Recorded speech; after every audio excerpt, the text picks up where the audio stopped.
And one of the things I like to do best in my career is introduce Don Marinelli. Don is a force of nature, all right? Don is indescribable. And as such, he sort of defines the future because it's category free. All right, it is category free, so basically you're going to have to fasten your seatbelts. Don is a beloved professor, or just finished 31 years as a beloved professor at Carnegie Mellon, where he was the co-founder of the award-winning and much admired Entertainment Technology Center, which actually changed categories entirely. But Don is someone who actually understands deeply the hearts and minds of the next generation. He understands how they learn, how they earn, and how they yearn. So ladies and gentlemen, for your listening pleasure, the one, the only, Don Marinelli. Give it up. Woo-hoo.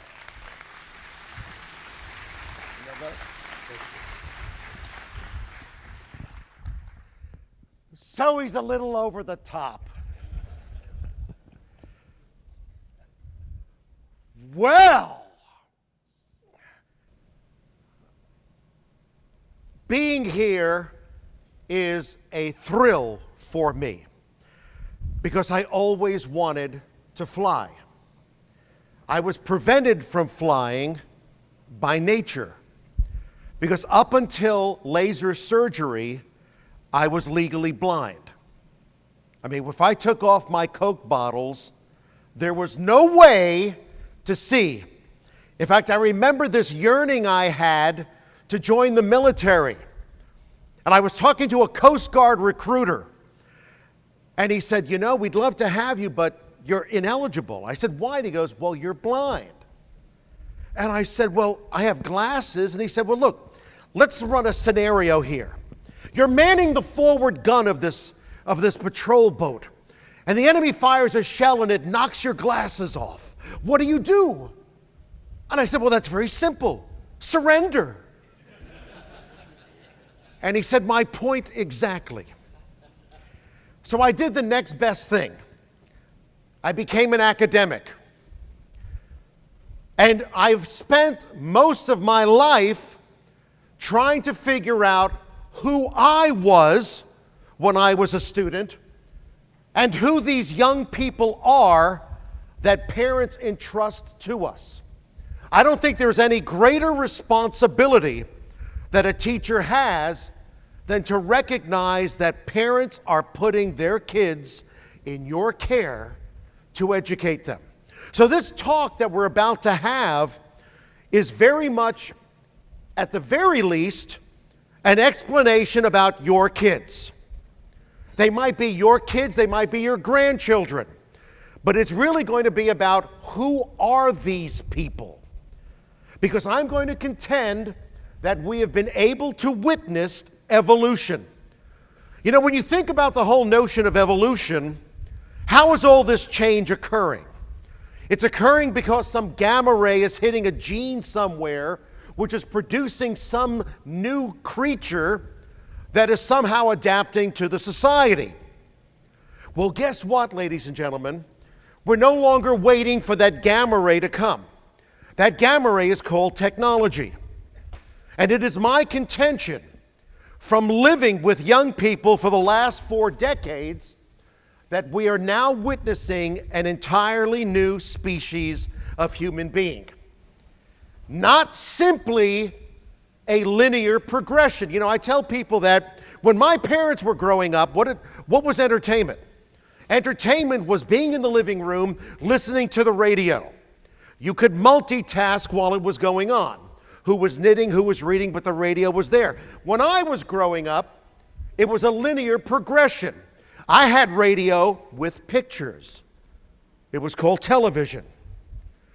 Once technology enabled interactivity to become part of the agency, part of the empowerment of what it means to be human, everything changes. And those who recognize that are those who are going to survive and are going to thrive. And those who don't are going to become a very niche thing. I am by nature a drama professor. Believe it or not, I'm a drama professor who has undergone a fundamental change. This is a picture of me also pursuing one of my lifelong dreams, and that is visiting the tomb of Jim Morrison at Père Lachaise Cemetery in Paris. Why? Because I was at Jim Morrison's concert at Dinner Key Auditorium in Miami when he exposed himself. Now, I have to tell you something in all honesty. I was in the front row of that concert, and I didn't see a thing. Not a thing. Now, that might have been because he came on stage with a little wham around his shoulders. And the next thing I knew, the police were storming the stage, carrying him off, and young Don thought, wow, I guess it's illegal to come on stage with a little lamb. Not realizing that it was a different loin that was getting him in trouble. And of course, he went to Paris to avoid the trial, died of a drug overdose. Don got his jolly. I met up with Jim. But now, to give you a little bit of street cred, this is another picture of Don. This is Don when he was in the Air Force. I finally made it into the service. You're looking at Staff Sergeant Marinelli. Look, there's like no hair. I've got my modified Hitler mustache. And for 6 years in the Air Force Reserve, I flew a desk. But let me tell you something. That desk never had an accident.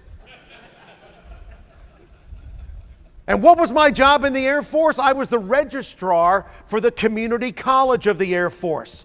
Very brilliant idea. You're here to learn. Let's reward you for that.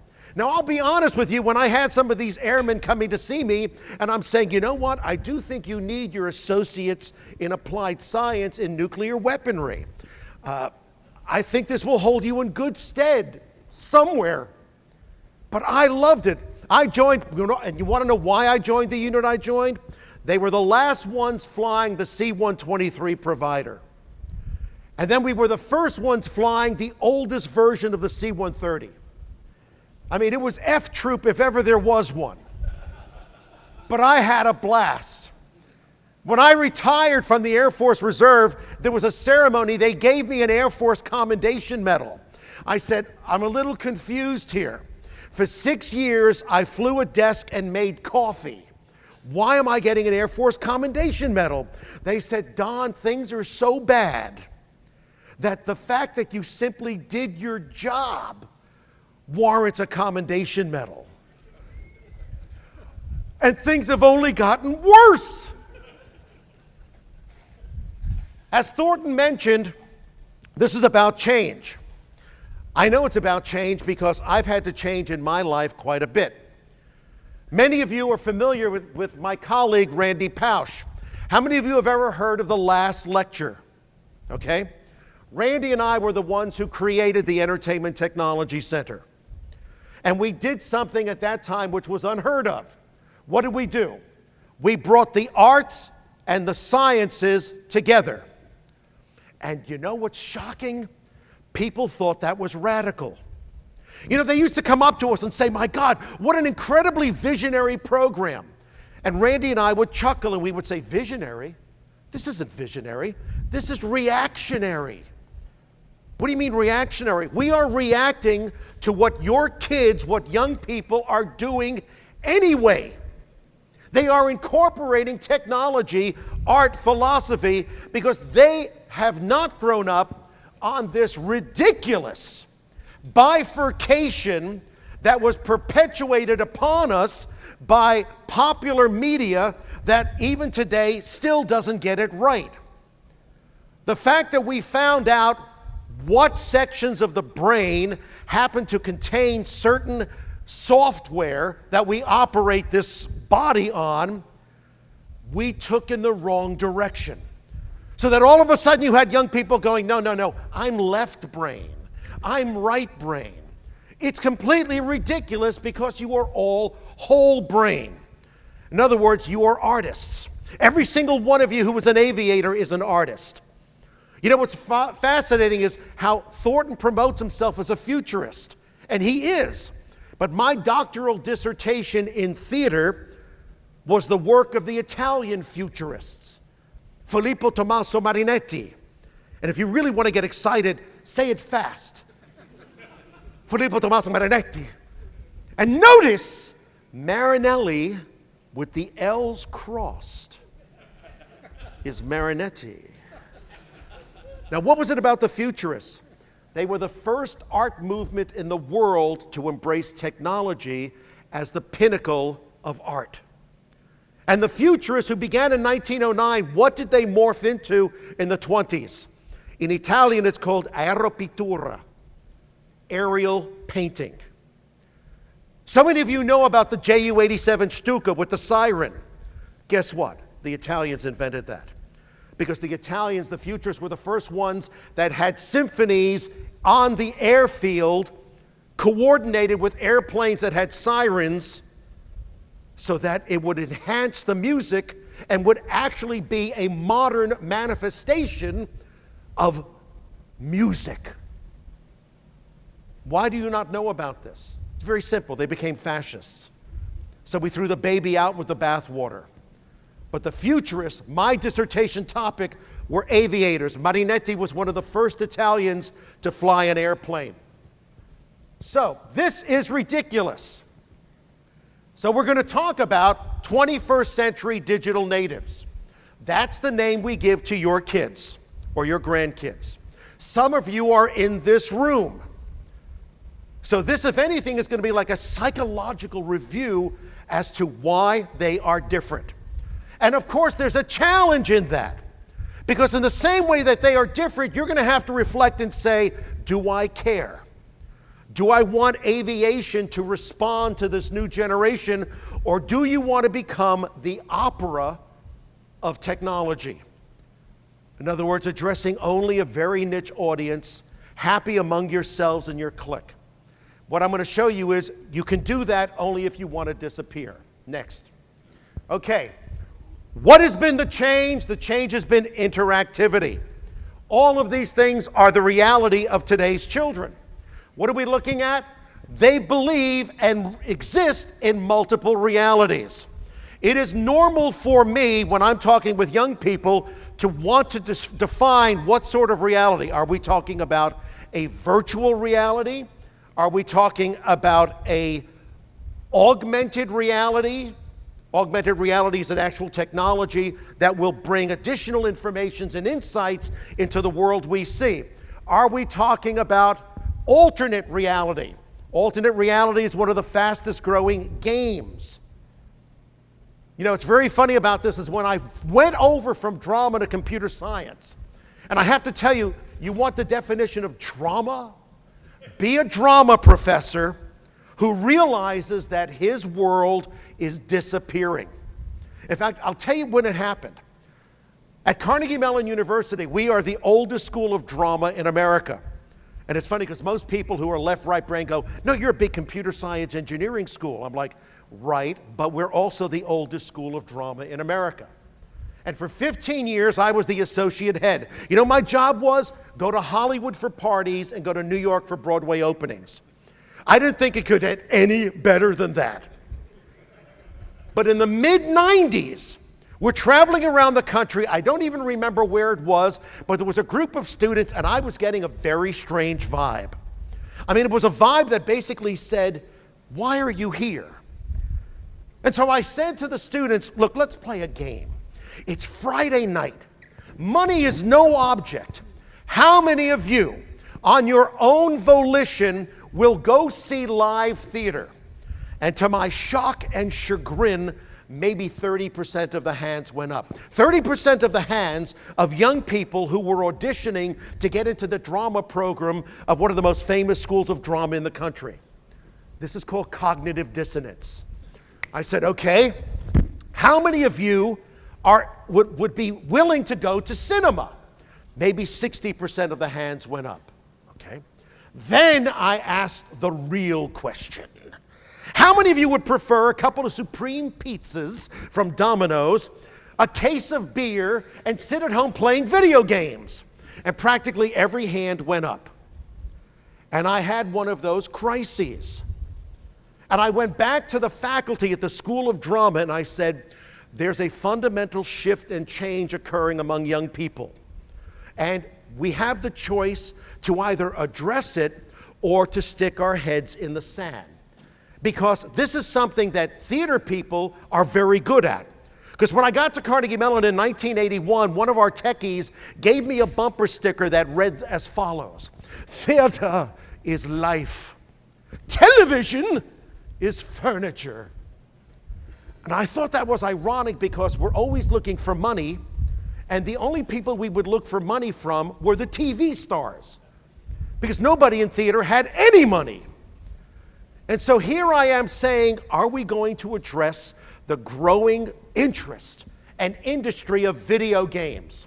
And it was as if I was Dracula. I mean, people were putting on garlic, crucifixes came out. It was like, back, back.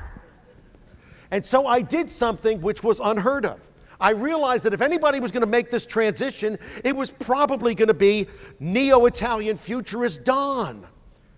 So I did something unheard of. I walked across the Carnegie Mellon campus and knocked on the door of the School of Computer Science. I had never been in this building in the 15 years that I was a professor. And with good reason. It's one of the ugliest buildings ever constructed. I mean, we call it the Führer bunker. But it is so ugly, even the Führer would not be caught dead in this building.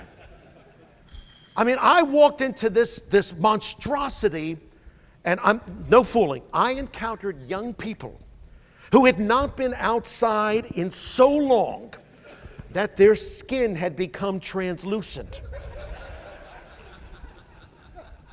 I mean, I was like, good God Almighty. So there I am among a bunch of computer scientists, and I'm going, is there any room in your sandbox for like a drama professor? Now, I expected to be laughed out of it. Worse yet, I expected to be given a math test. So imagine my surprise when the response was, oh my goodness, Don, we would be honored to have you come over to the School of Computer Science. You bring skill sets we don't have. You have knowledge about storytelling, character development. My goodness, you have a Hollywood Rolodex. We could finally start having good parties. And I was there thinking, son of a gun, if somebody from computer science had walked into the School of Drama and in typical geek fashion, looking at their shoes, would say, I'm here from computer science. And you know how you can always tell a computer scientist because they look at their shoes when they're talking? And if they're gregarious, they'll look at your shoes.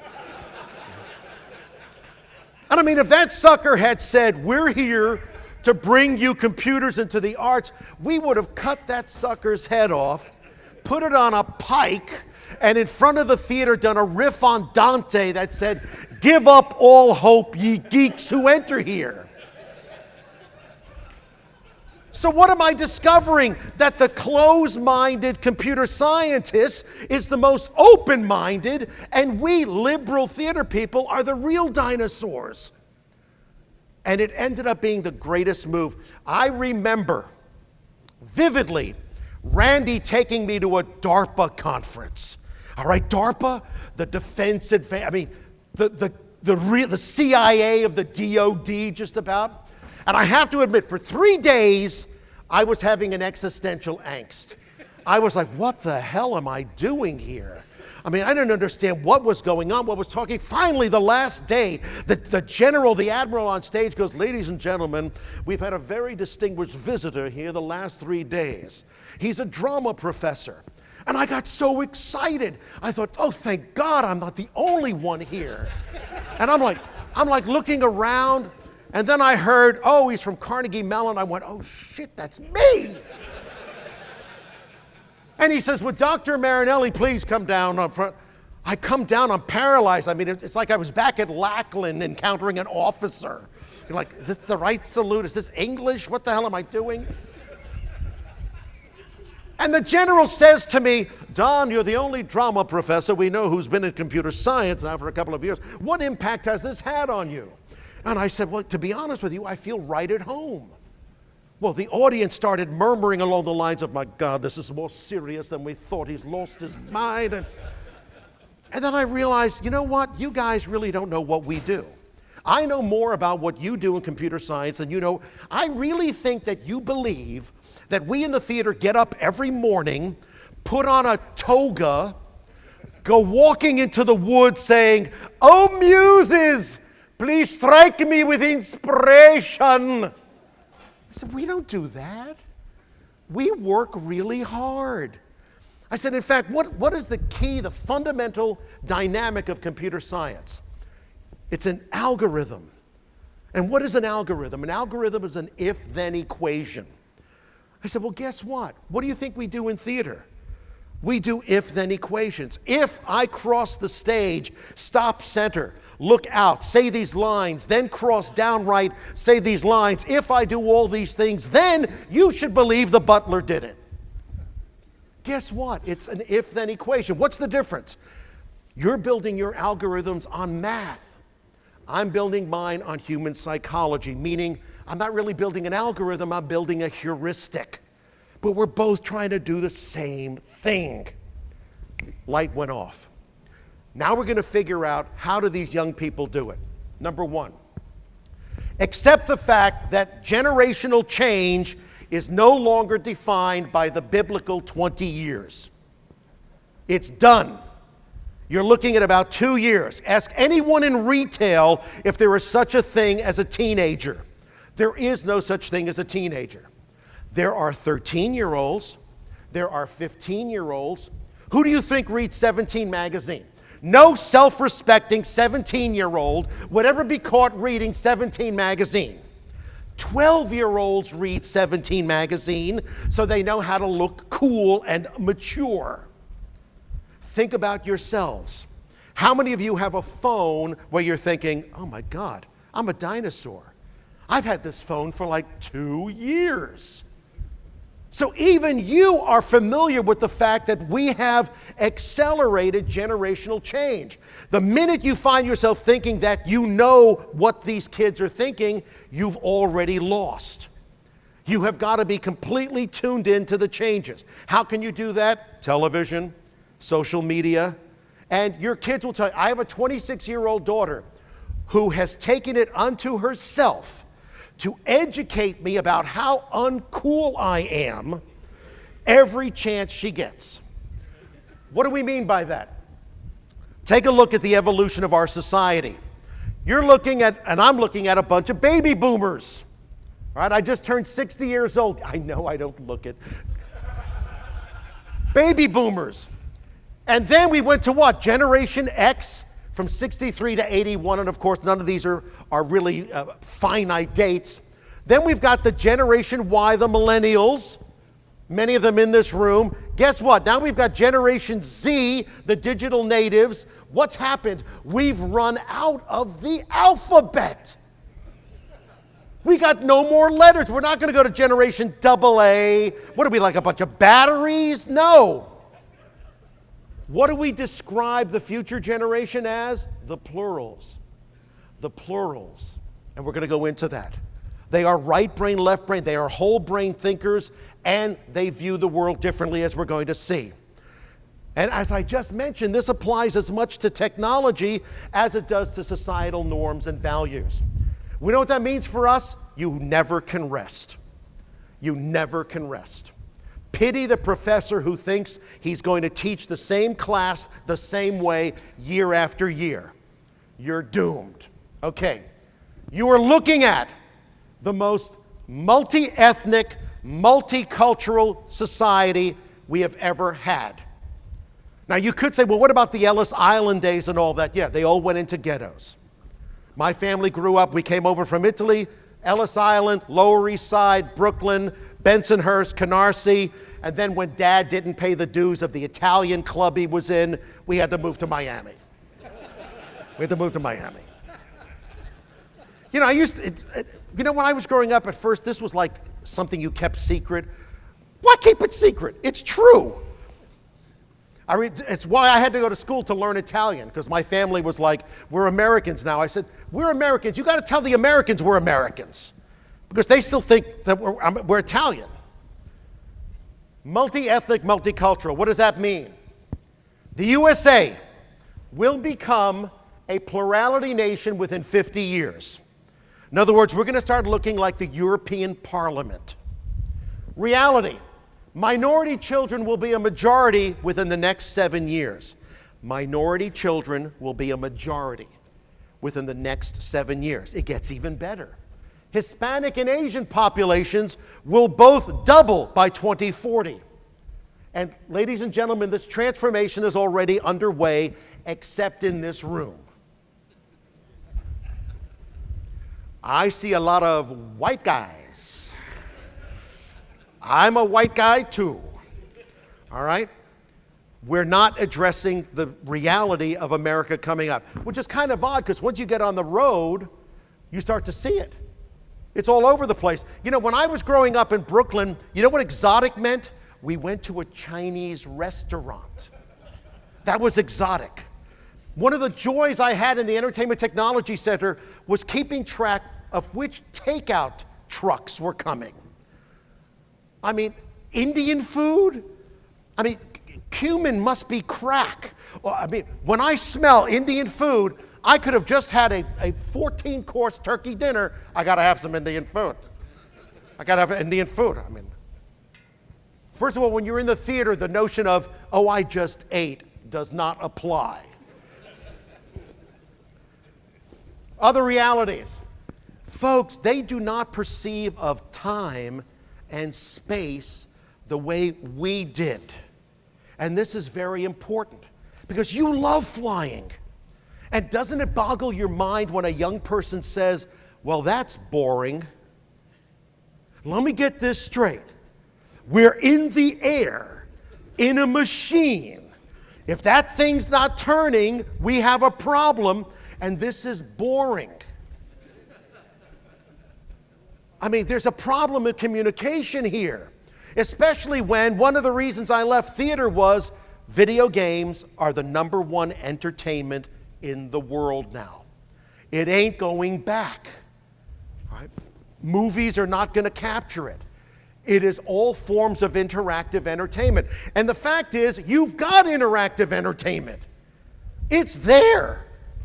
You have agency. If you push the pedal a certain way, something happens. Why do you think they are enamored of video games? Because they can actually make a decision and have the world respond. You're sitting on an advertising gold mine. You just ain't getting the message out. What do we mean here? An essentially nonlinear world invites a nonlinear curriculum. It's one of the things that schools are learning. Why do you think online education is growing the way it is? Why do you think that there is now a multiplicity of degrees? You know, when Randy and I started the Entertainment Technology Center, we actually thought it was going to be a language program. We were going to teach geeks how to speak artsy-fartsy, and we were going to teach artists how to speak geek. And then something very strange happened. The applications started to come in from young people who had a major in engineering and a minor in art, or a major in computer science and a minor in design, or combinations that in our generation were unheard of. They got it. They definitely got it. Flexibility equals agency. I mean, think of yourselves. You know, I worked in Russia for 6 years right after the wall fell. And I never had more fun than when my Russian visitors would come over and we'd go to a restaurant and they'd hand them a menu. And the Russians would take the menu and immediately hand it back. And I would say, well, why are you doing that? They go, you don't understand. In Russia, when we go to restaurant, we do not have menu. We sit down, we ask, do you have food? So the idea that we come here and it's like, do you want fettuccine? spaghetti, linguini, cavatelli, ziti. We cannot comprehend this. That's the world today. Incredible choice. How do you get them to choose you over simply a video game? Multiple realities are accepted as other dimensions of existence. I remember when I went over to computer science, I came home and I got the eye from the wife. I was like, what's the matter? She goes, so, we're going to start doing video games now? You're going to contribute to the downfall of the nation? I said, what are you talking about? And she says, now everyone's going to be able to live in their own little world? I said, wait a minute. Who do you think I am? You don't really think I'm just your husband. Don't you realize that I am manager of the 1927 New York Yankees? Don't you realize that I'm an imperial emperor with Roman legions at my beck and call? I said, sweetheart, if I didn't live in fantasy, I'd be out of here so fast.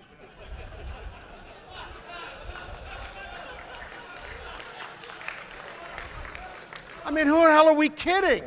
It's like, yeah, I'm helping you live in your fantasy. Why do you think I buy the magazines with paper covers on them? Because I don't have it at home. Of course I'm living in fantasy.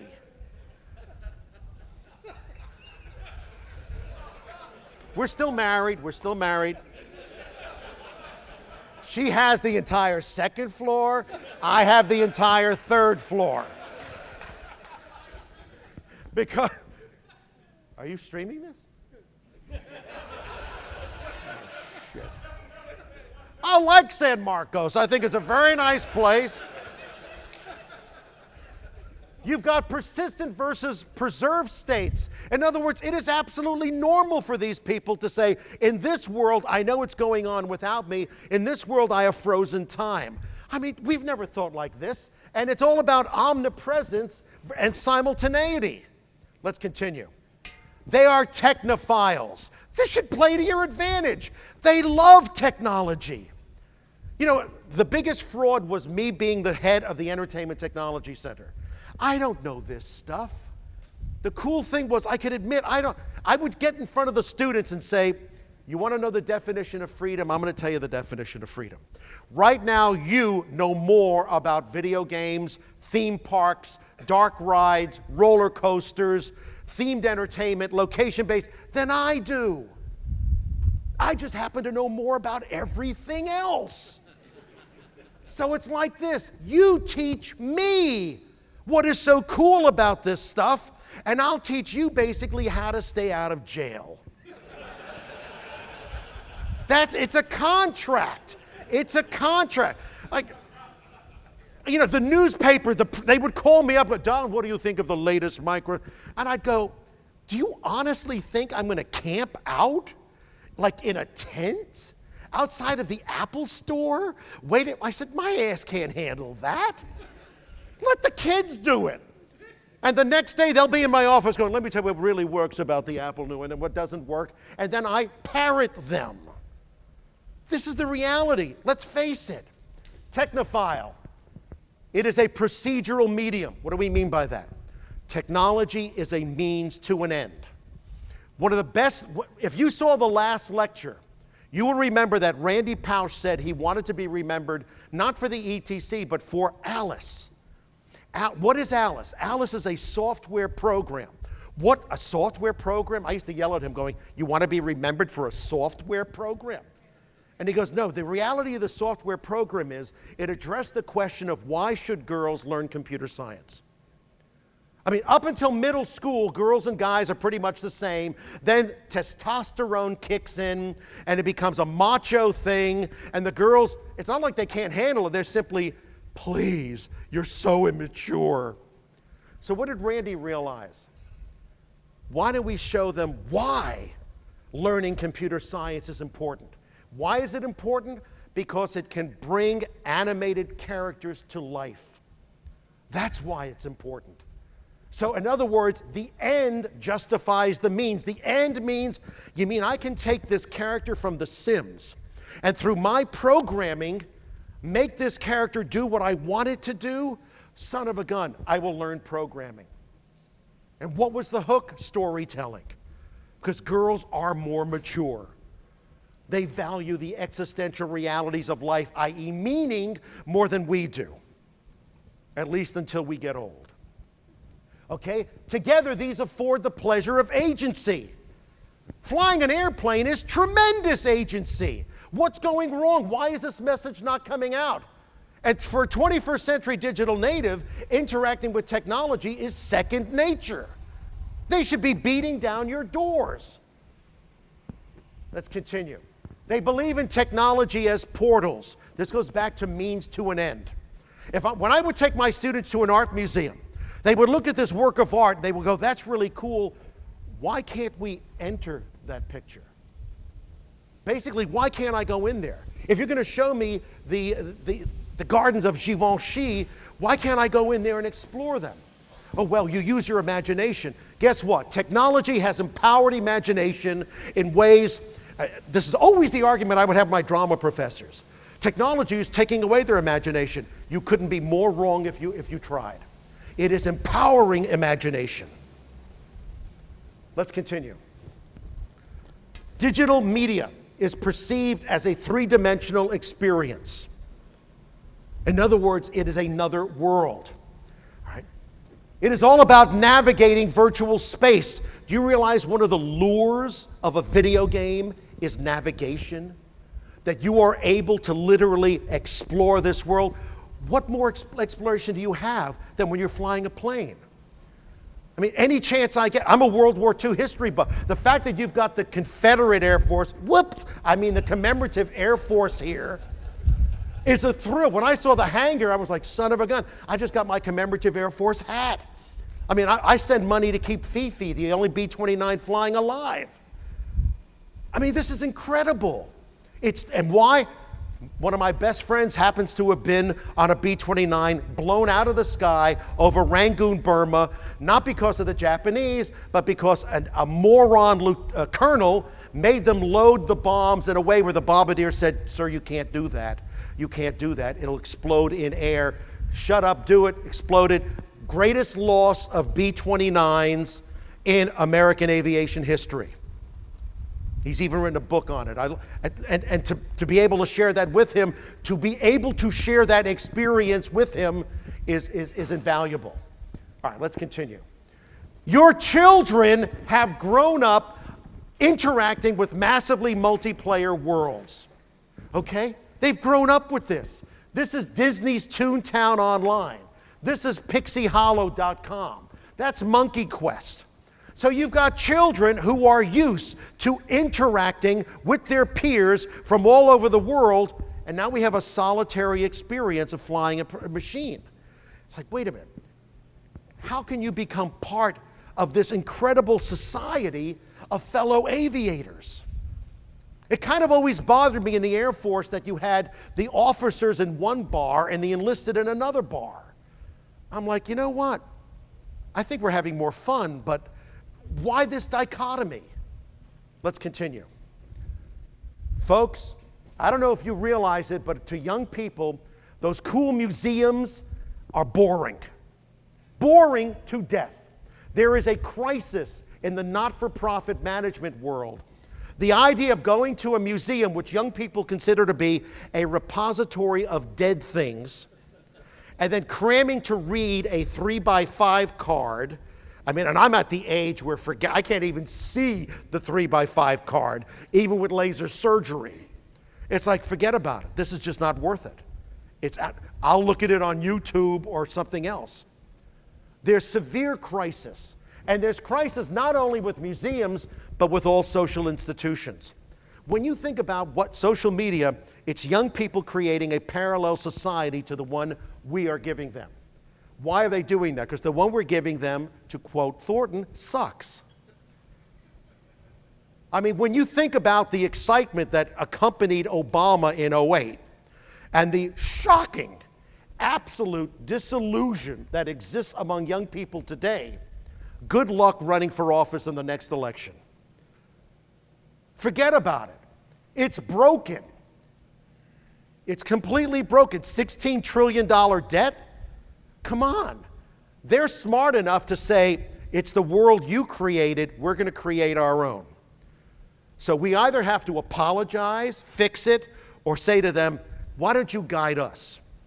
One of the greatest secrets of education in the 21st century is they will teach each other. We will not teach them. They will teach each other. Let's continue. Reinventing traditional museums. There's lack of or the difficulty of change. No, we're going to keep doing it the way we are. We're going to live in a bipolar world, except our bipolar world is Democrats and Republicans. That's about as bipolar as you can get, and in keeping with bipolar, completely dysfunctional. And notice, in my field, there's a crisis. Colleges and universities are part of these institutions that are now under attack. And they're under attack for the right reason. I mean, think about the student loan debt. And what's the return on investment of this education?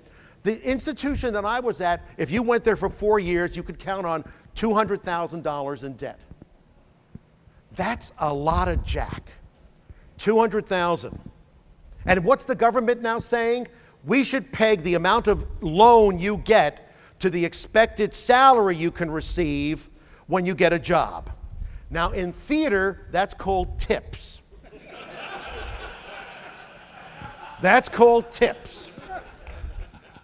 I've turned out some of the most talented waiters on the planet. But $200,000? Come on. This is ridiculous. I mean, I went to an expensive private school that would be the equivalent, for 4 years, the equivalent of like 3 weeks now. This is insane. And I'm one of the ones who you paid. I'm like, this is wrong, okay? Bricks and mortars versus online. The time commitment, the flexibility, it's all got to change. It ain't working. And I'll tell you the one thing about your children that I love, they're into community service. You know how many of them are doing Teach for America? You know, I mean, how many of them realize, you know what, it's, for example, if you were to start promoting learning to fly, because maybe you could then fly supplies to the poor, maybe you could actually start doing good with this. Maybe this is a skill that would promote better human interaction. It'll resonate with them. If it's about learning to fly to be part of an exclusive club, forget about it. Next, they are amazing at ability to experience multiple points of view. Multiple points of view. These kids are finally what I thought my generation was going to grow up to be. Mine was the hippie generation. Peace, love, understanding, all that sort of stuff. And most of us threw in the towel. Some of us kept it. Most threw in the towel. This younger generation gets it. I mean, for God's sakes, they are open to anything. It's like, show me the efficacy of it. Show me how this might be better. Both linear and nonlinear digital media are marked by heightened immersion. You're looking at a generation of actors. You see that phrase there? The democratization of acting? I became an actor because it allowed me to escape my home. This became my virtual world. In the stage, we have what's called the proscenium arch. It's magical. Once you step over that proscenium arch, you're in a magical world. And it allowed me for 3 hours to become someone else, to become part of a different world, a different universe. Due to technology, everyone's now able to do that. That's amazing. Everyone can do that. It goes back to my managing the 27 Yankees. It goes back to my commanding Roman legions. You get to do something in a video game or a simulator you can't do in real life. Hit the reset button. You can hit the reset button. Every single person in this room has some aspect of life where you're going, damn, I wish I could hit the reset button. Technology allows for the capturing of these experiences in ways never before possible. In other words, you're writing your own history as you go along. And let's face it, it is about stories. I mean, think of the views that you have, the experiences you have. And you're doing them in real life. You're not just doing it in a video game, you're doing it in real life. You can capture this. This is why, in fact, look at the commercials on your TV. for the latest technology. We can film it and then put it on the TV immediately. There's no gap anymore between reality and our historical artifact. That's amazing. Okay. Truth. They are a post-literate, experientially focused generation. They don't read. They don't read.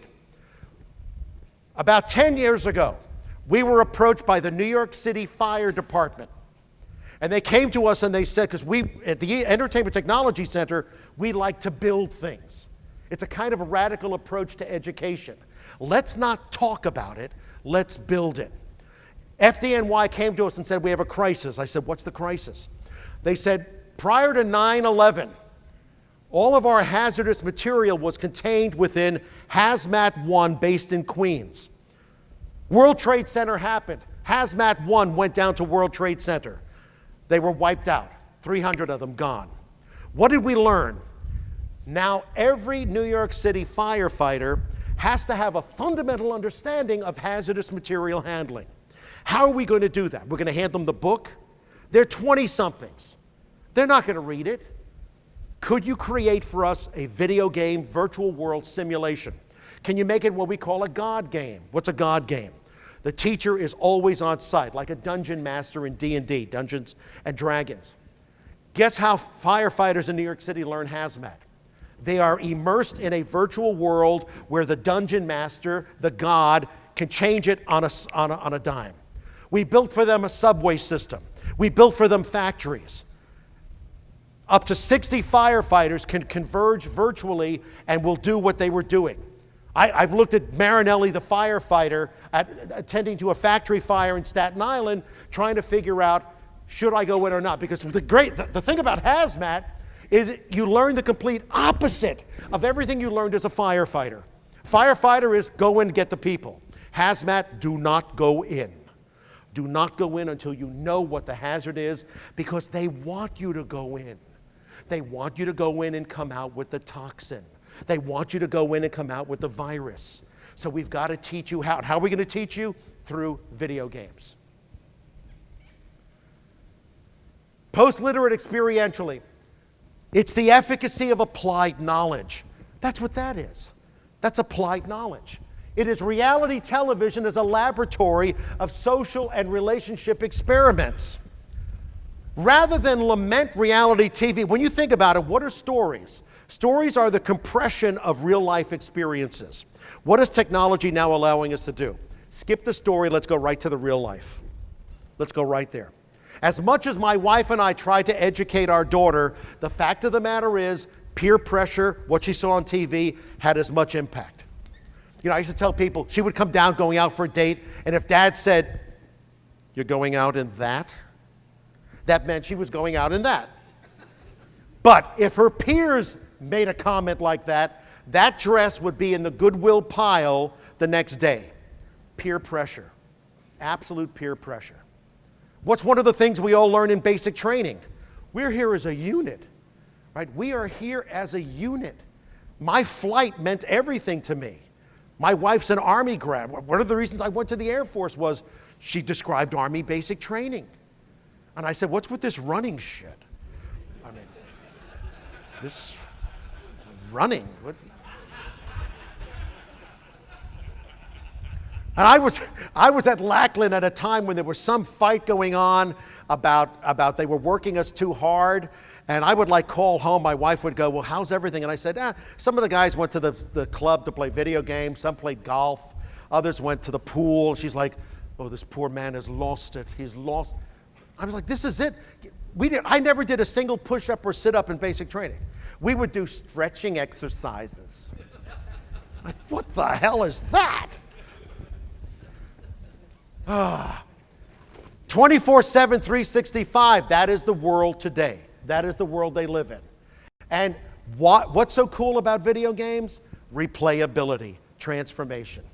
Okay, ladies and gentlemen, I want to tell you about an aviation company that came to the Entertainment Technology Center, because it's very apropos. Once upon a time, Northrop Grumman showed up at the Entertainment Technology Center. I said, yes, can we help you? They said, we have a problem. I said, oh, I love problems. What's the problem? They go, nobody wants to work for us. I said, have you tried aeronautical engineers? And they said, yeah, they think we're boring. I said, they think you're boring? The aeronautical engineers graduating from these colleges think you're boring. Now, aren't you Northrop Grumman? Like the B-2 and like the drones and all that sort of stuff? Yes. I said, okay, something's wrong here. Fly us out to El Segunda. Went with a team of students out there. Well, we're like on the assembly line of the F-22. They take us out to Palmdale. I'm like staring at a B-2, and I'm saying, something is not connecting here. And I said, okay, how do you recruit? They said, oh, well, we recruit, sort of like the geek thing. We recruit the usual way. We have a banquet table at the job fair. And I said, stop. Let me guess. You're wearing suits. Well, yes, we're corporate representatives. I said, okay. You're right, you are boring. You really are boring. I said, you know what? Why don't we let the students try to figure this out? Team of students, none of them with any sort of aviation or military background. They come up with a plan. I'm their faculty member. They show up, they go, Don, we got how we're going to correct it. I said, what is it? And they called Pimp My Flight. And I was like, excuse me? They were like, we're going to promote Pimp My Flight. And I thought, oh, goodness, I can't wait. I can't wait to get the Northrop Grumman suits in the room while the students pitch Pimp My Flight. You know, I've reached that point in life where I say the only thing I want to be anymore is wrong. Right? Well, son of a gun, the students were there saying, okay, it's the avionics division of Northrop Grumman. You're having problem recruiting people. We realize it's because most people don't even know what the hell avionics are. They don't even know what it is. So Pimp My Flight means let's take an F-22 and let's put in the air-to-air interceptor avionics. And then let them flight sim that sucker with those avionics in it. Then let's have them swap it out to do air-ground attack. Then let's put in air surveillance. They freaking love the idea. Think how radical that is. Apply for a job with a major aerospace company and actually have a flight sim present at the recruiting booth. Was that mind-numbingly obvious? That's how they're doing it. It's radical. Goodness gracious. I'll give you another instance. Biggest sponsor for the Entertainment Technology Center in all of our years, Lockheed Martin. Lockheed Martin Aerospace. I remember the phone call vividly.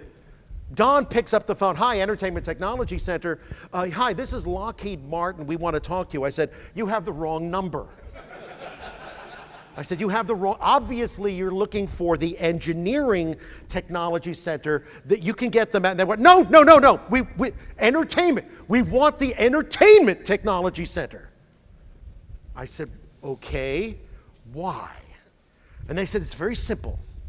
American colleges and universities have become so boring, so risk adverse, so run by attorneys, so more interested in compliance than innovation, that when we go around the Carnegie Mellon campus asking, well, where are the crazies? They go, oh, you want to talk to Don.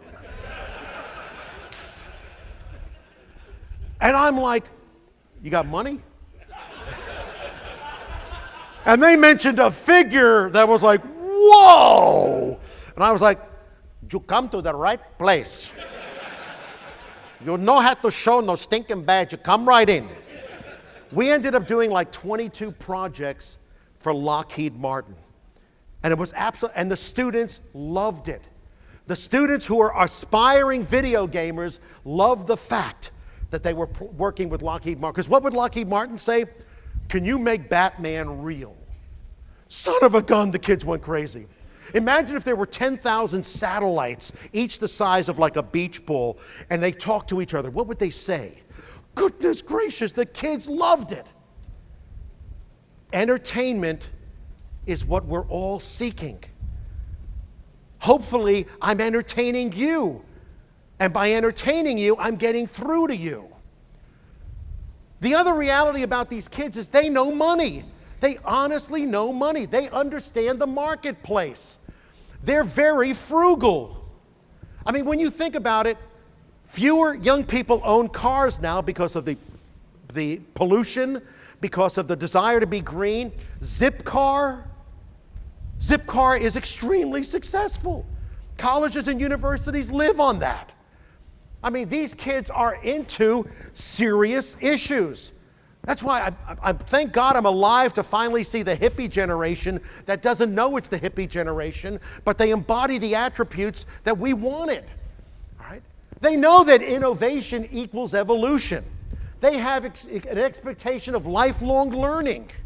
And in fact, they question student loan debt. They question mortgage debt. They have concerns about the national economy. I mean, think how my generation, our generation, when we were criticizing our parents for the Vietnam War world they were leading us into, now we're giving them a bankrupt economy. The very thought that my kid's not going to live to the standard that I live is not acceptable. That is not acceptable. And why are they moving back home? Because they miss us? No. It's called there's no jobs. And the jobs that are out there are paying pittance. I mean, it's terrible. That's why there's anger over worker exploitation. They're frustrated. So long as they have their own entrance, it's okay. Okay. They're an optimistic generation. If you can imagine it, why can't you do it? When you think about medicine, have we come far? You're looking at a cancer survivor here going on 13 years. Very rare cancer. When it was diagnosed, first thing was like, well, am I going to live or die? All right. My wife has a chronic illness, systemic lupus erythematosus. Sometimes we laugh and say, you realize if this was 50 years ago, we're both dead? And if there's anything to argue against Darwin, it's that. Because according to Darwin, we should have died. We are damaged human goods. But guess what? There is an intrinsic compassion and compare in this social animal called humans. And because of that, we're still here. I remember when my physician called me and said, Don, I know you just had a bunch of x-rays taken, but those were 2D x-rays. We have a brand new machine. It's 3D x-rays. Do you mind having them taken again? I'm like, mind? What is this, like an aesthetic question? Like, no, I'm really into 2D. You know, I mean, 2D, like scrolling game, like Mario. You know, like Mario began, he was 2D. I prefer that to 3D. What are you, nuts? If you have a machine that's going to tell you where the tumor is and how big it is, use it. Use it. Sometimes it pays being an Italian from Brooklyn.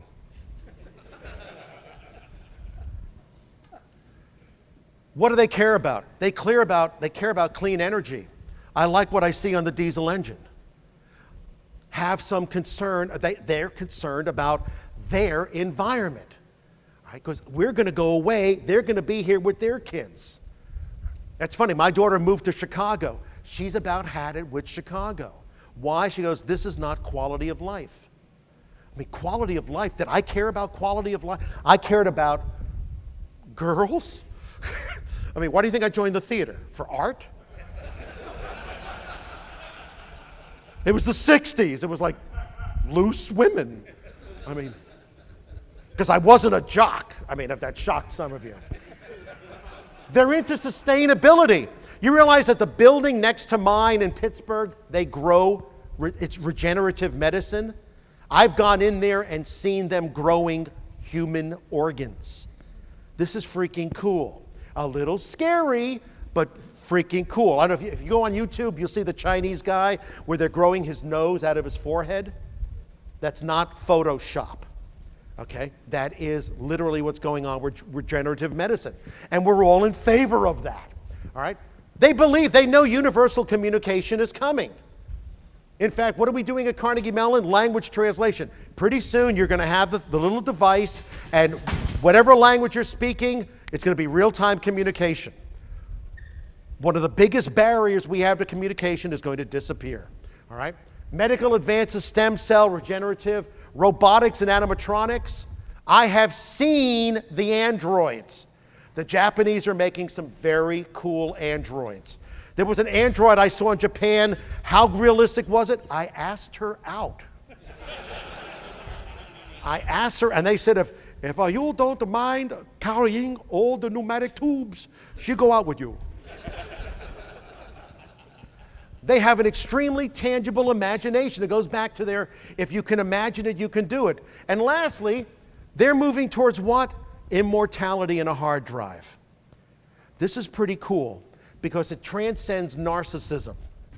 I mean, as you grow older, you realize the questions you would have asked your great-grandfather or grandmother if you could.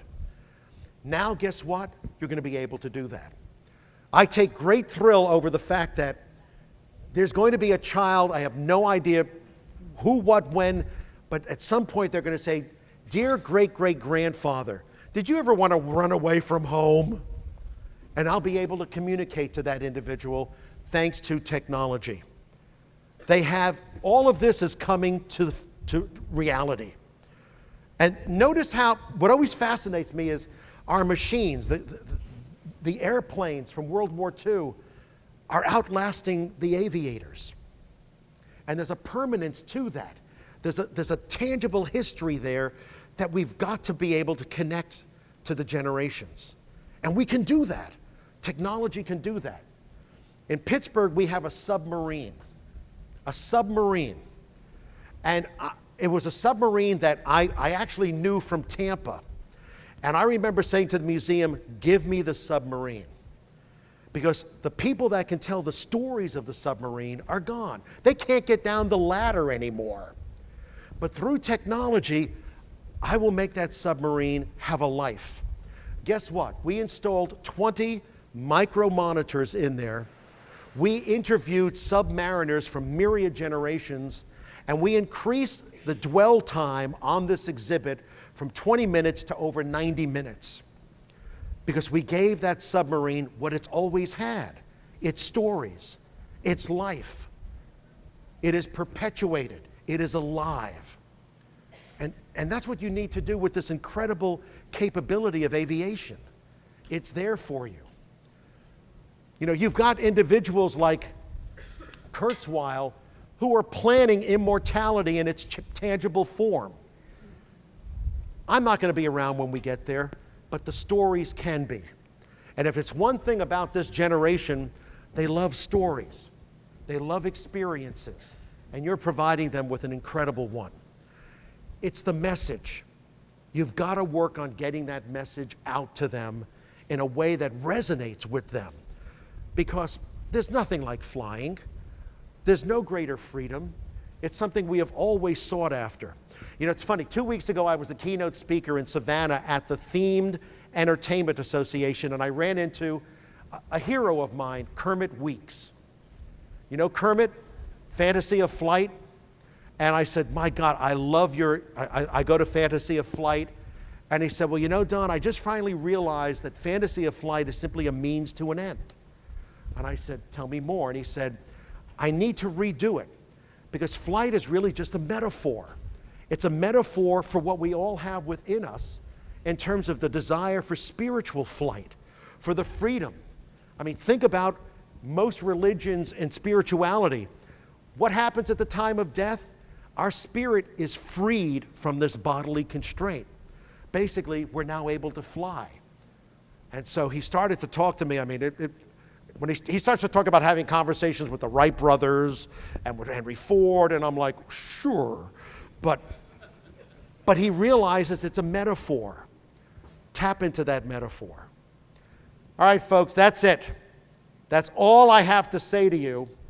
You've been an attentive audience, and I'll be around for the rest of the day if you want to chat about any of this. Thank you very much.